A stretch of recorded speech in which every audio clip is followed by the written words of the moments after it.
Hello students, in this video this first theorem is based on the norm of linear transformation.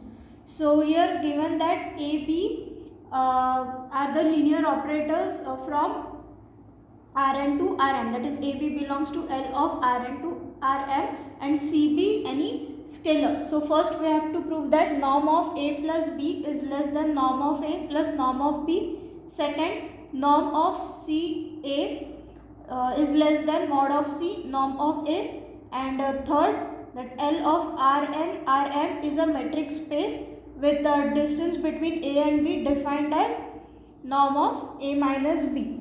So let's start with the first one. Here AB belongs to L of Rm, that is AB both are linear transformation, that is A is a linear transformation for Rn to Rm, and also B is the linear transformation from Rn to Rm. Also the norm of A is defined as lowest upper bound for x belongs to Rn and mod x less than 1 mod of A x. So using this,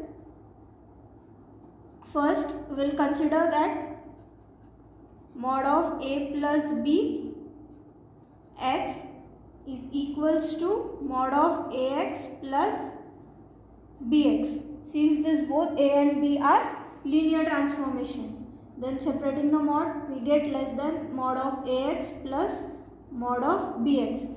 Taking this condition on both sides, that is lowest upper bound for x belongs to Rn and mod x less than or equals to 1 mod of A plus B x, which will be less than or equals to lowest upper bound for x belongs to Rn mod of x less than 1 mod of Ax plus lowest upper bound for x belongs to Rn mod x less than equal to 1 mod of Bx. And thus by the definition of norm, from this we get norm of A plus B mod x, which will be less than norm of A mod x plus norm of B mod x.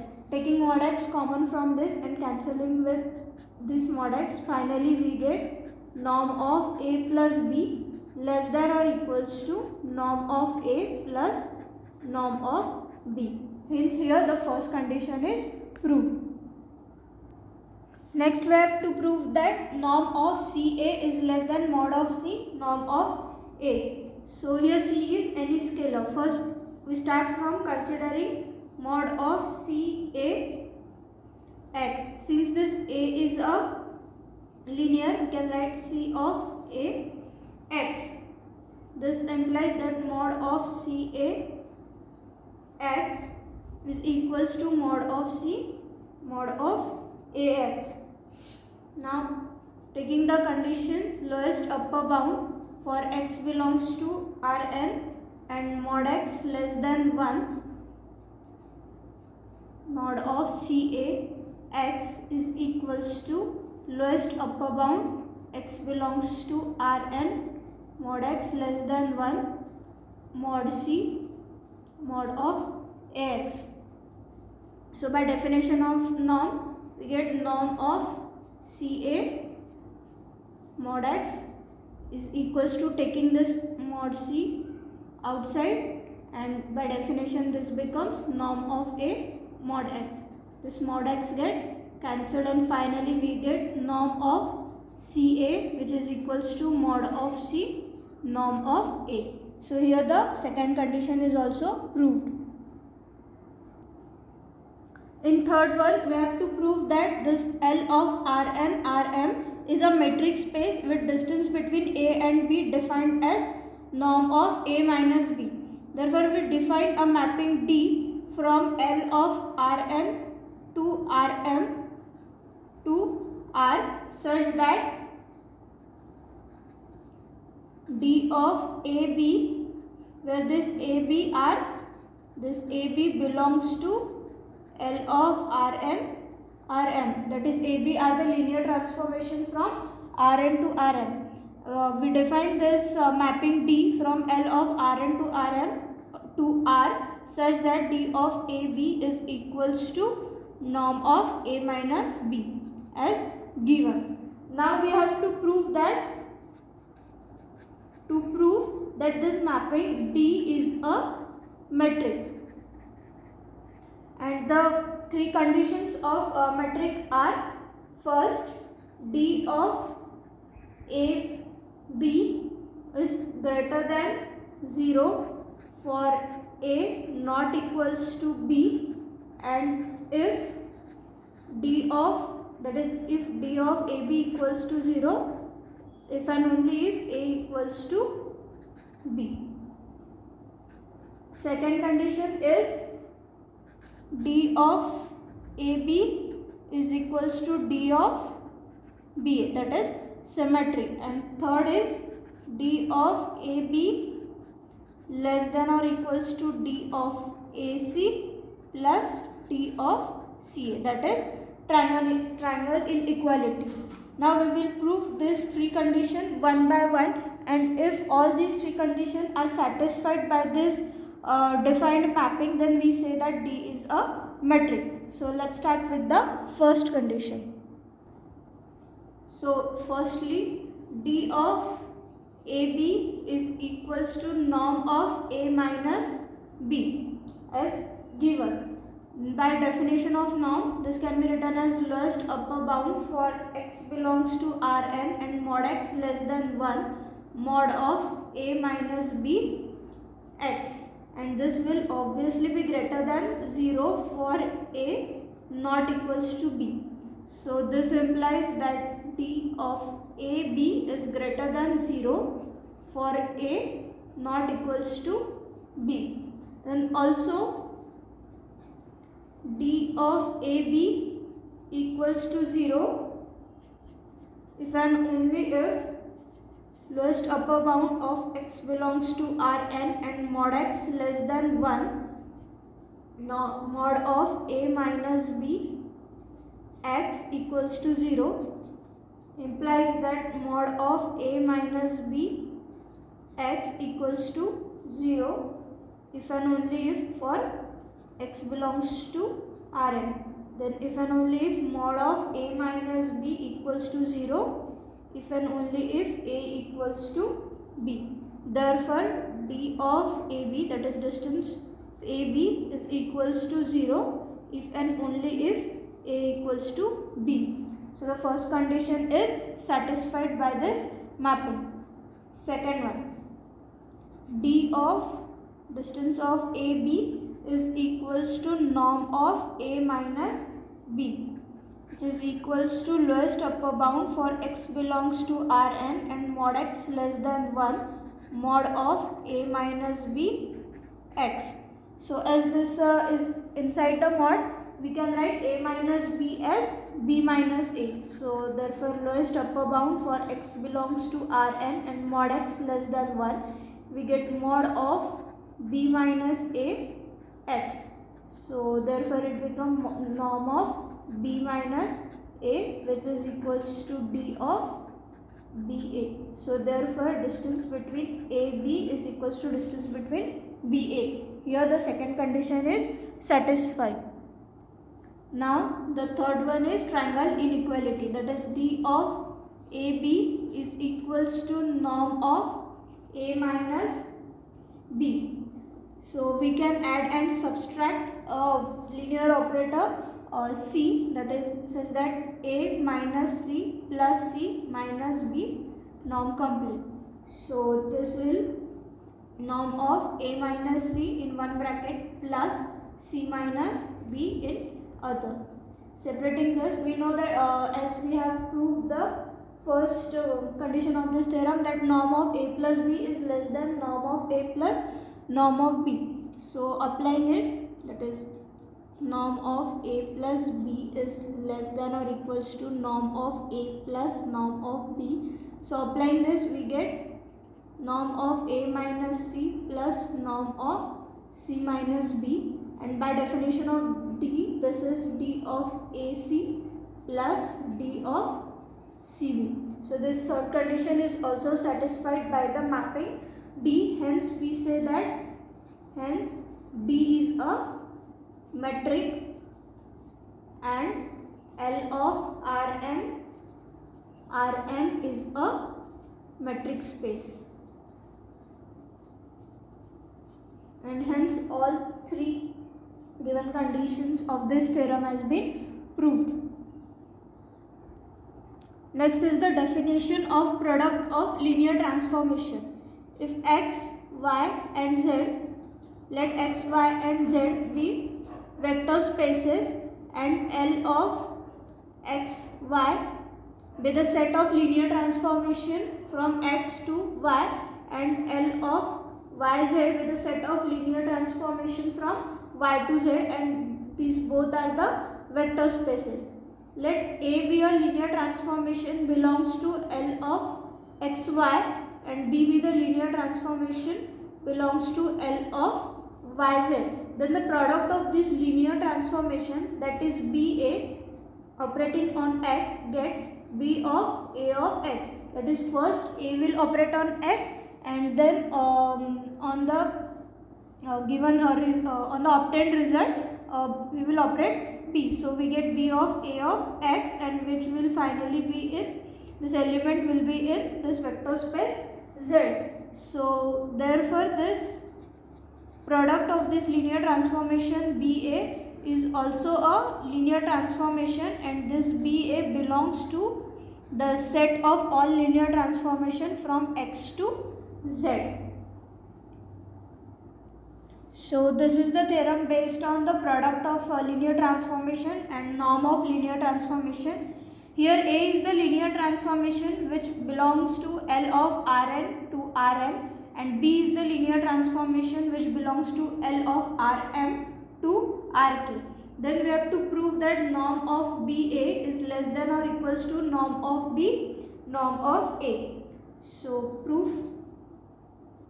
Here A belongs to L of Rm, that is A is the linear transformation from Rn to Rm, and B belongs to L of Rm to Rk, that is B is a linear transformation from Rm to Rk.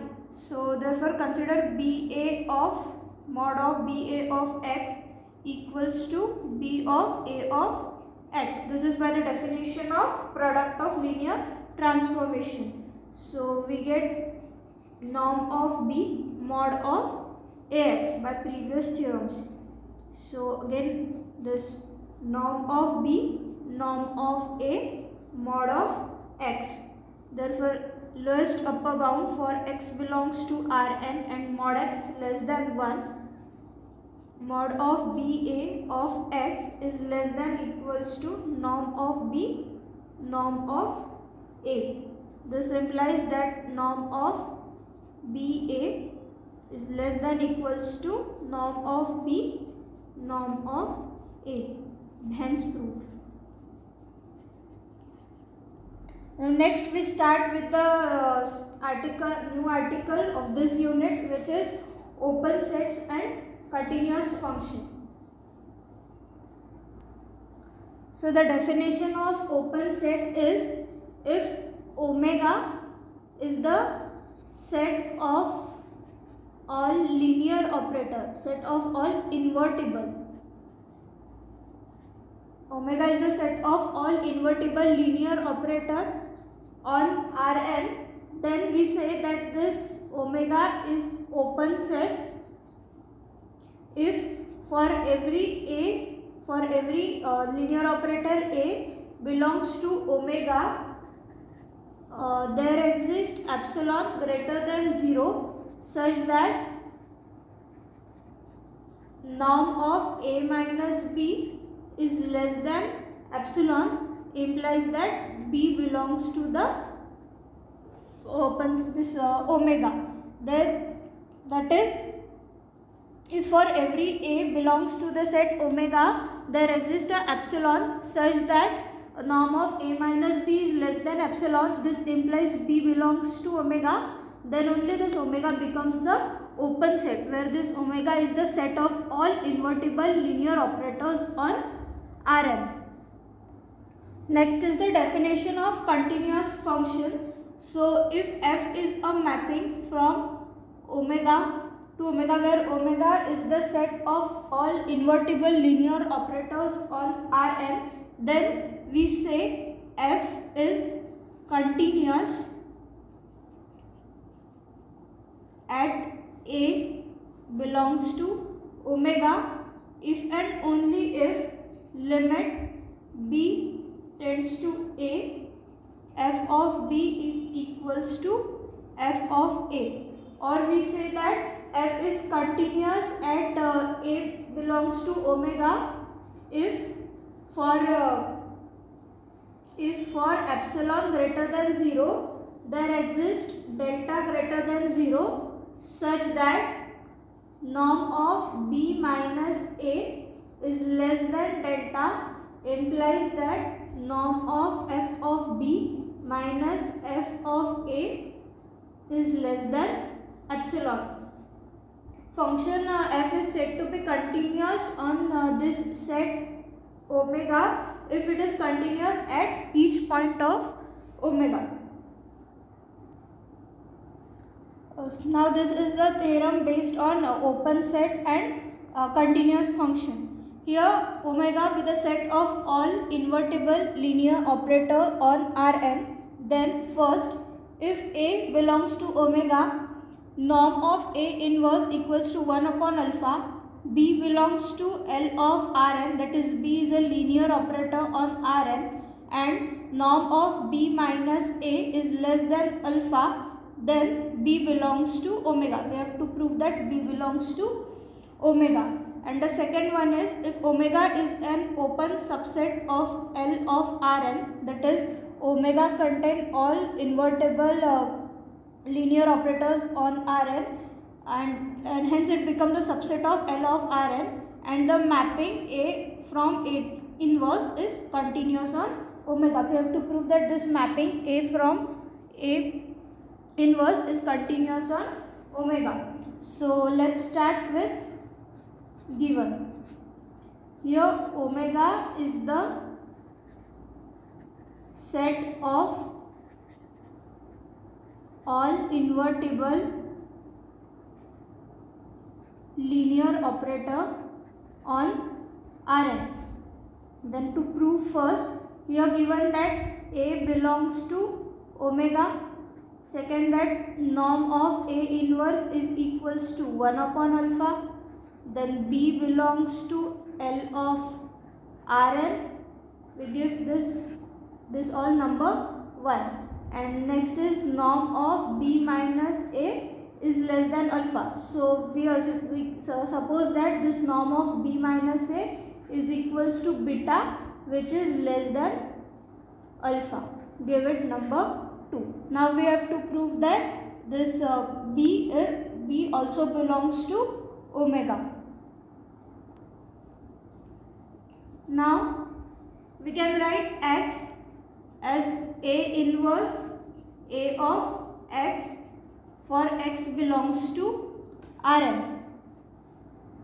So now you can multiply by alpha and taking mod of x, so we get alpha mod x is equals to alpha in mod a inverse a of x.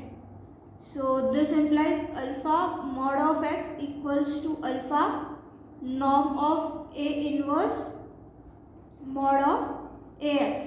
Now from 1 we know that since this norm of a inverse equals to 1 upon alpha, therefore alpha, this norm of a inverse is 1 upon alpha, and this mod of ax. If alpha get cancelled, so therefore we get alpha mod x is equals to mod of ax.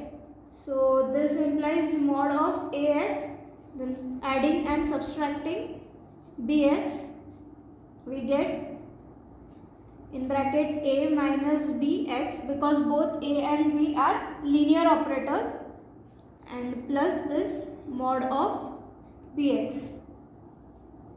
So this will be less. So we get less than norm of a minus b mod x plus mod of bx. Now we have supposed that this from 2 that this norm of a minus b is equals to beta. So here beta mod x plus mod of bx, that is alpha mod x is less than beta mod x plus mod bx.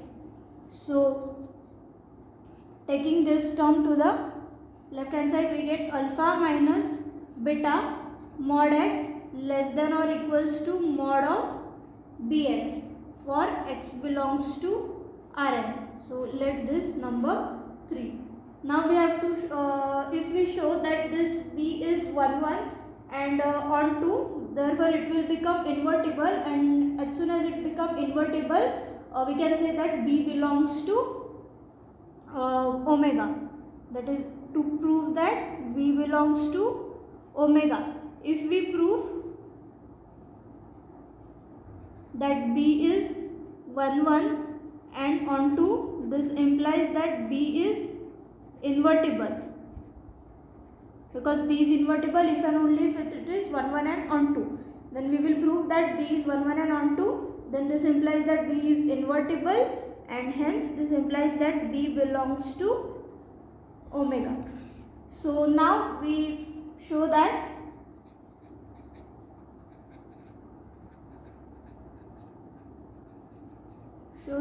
b is 1 1. So consider bx equals to by. Therefore bx minus by equals to 0.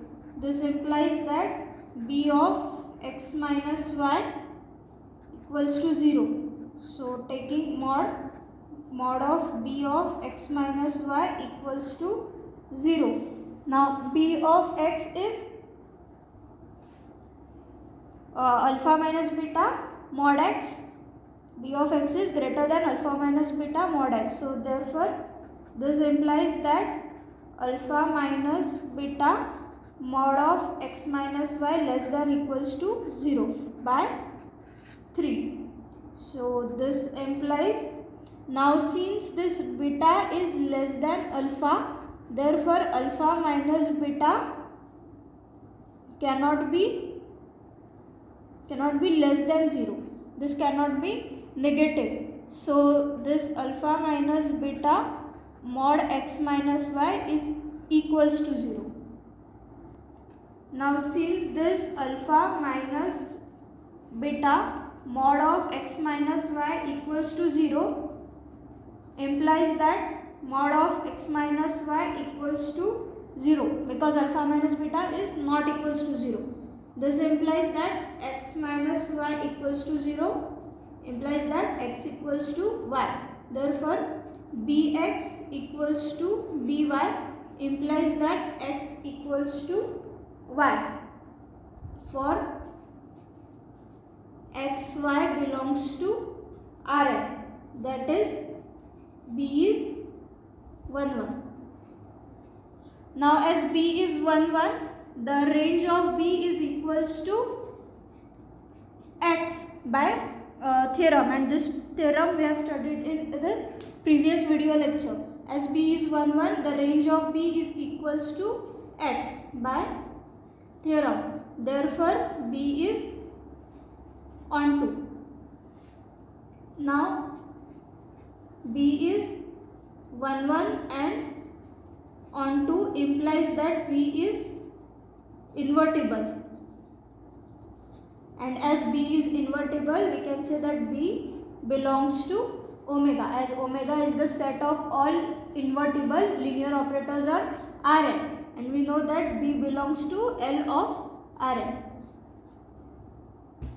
So the first part of this theorem is proved. Now the second part. Now as given, this omega is a subset of L of Rn, and in this first part we have proved that for A belongs to omega, there exists epsilon greater than 0 such that for norm of b minus a less than epsilon implies that b belongs to omega, and this is the definition of open set. This implies that this omega is a open set, and this omega is a subset of L of Rn. So this implies that omega is a open subset of L of Rn. And next in this definition we have to prove that the mapping F from A to A inverse is a continuous. So we define a mapping F on omega which takes A to A inverse. That is, F is a mapping from omega to omega such that F of A is equals to A inverse for all A belongs to omega.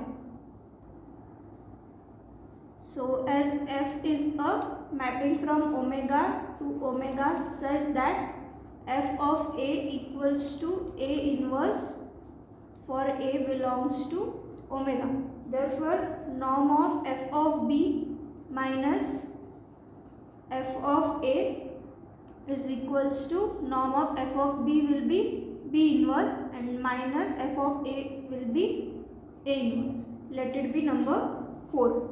Now let Y belongs to Rn. Now since B belongs to omega, B is invertible, and since B is invertible,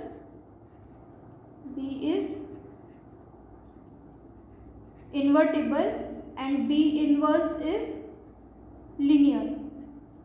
So then for this Y belongs to Rn, we have X belongs to Rn such that X is equals to B inverse of Y. Now substituting this value of X equals to B inverse of Y in 3. So this 3 implies alpha minus beta. In place of X, mod X, we place mod of B inverse of Y equals to in place of mod of Bx, in place of X, B inverse of Y. So we get mod of Y. From this B inverse get cancelled and we get mod of Y for Y belongs to Rn. So this implies that mod of B inverse of Y equals to 1 upon alpha minus beta mod of Y, which implies alpha minus beta inverse mod of Y. Let it be number 5. Now B inverse minus A inverse, we can rewrite it as B inverse A minus B A inverse. Now if we solve this, that is B inverse A minus B A inverse, we get this B inverse A minus B inverse B A inverse, which is equals to B inverse A, now multiplying by A inverse, minus B inverse B A inverse. So therefore A inverse get cancelled, so B inverse minus, here B inverse B get cancelled, get A inverse. Therefore B inverse minus A inverse can be written as B inverse in bracket A minus B A inverse. So taking norm of B inverse minus A inverse is equals to norm of B inverse A minus B A inverse. So separating the norm by theorem, norm of B inverse, norm of A minus B and norm of A inverse. Now this norm of B inverse, from this we can say norm of B inverse is alpha minus beta inverse, and this A minus B is equals to beta, and norm of A inverse is 1 upon alpha. So therefore we get beta. Taking this to denominator, we get alpha in bracket alpha minus beta. So let it be number 6. So therefore we get norm of B inverse minus A inverse to be less than equals to beta upon alpha in bracket alpha minus beta. And this we have taken from 1, 2 and 5. So now beta inverse minus A inverse, norm of beta inverse minus A inverse is less than beta upon alpha in bracket alpha minus beta. We have taken this as number 6. Now hence beta tends to 0 implies that norm of beta inverse minus A inverse tends to 0. By first implies that if beta tends to 0, then this implies that norm of B minus A tends to 0, that is B tends to A. So therefore beta tends to 0, that is B tends to A, implies that norm of B inverse minus A inverse tends to 0. This implies that B tends to A, implies that norm of f of B. Since f of B is B inverse and f of A, because f of A is A inverse, as we have defined such mapping f.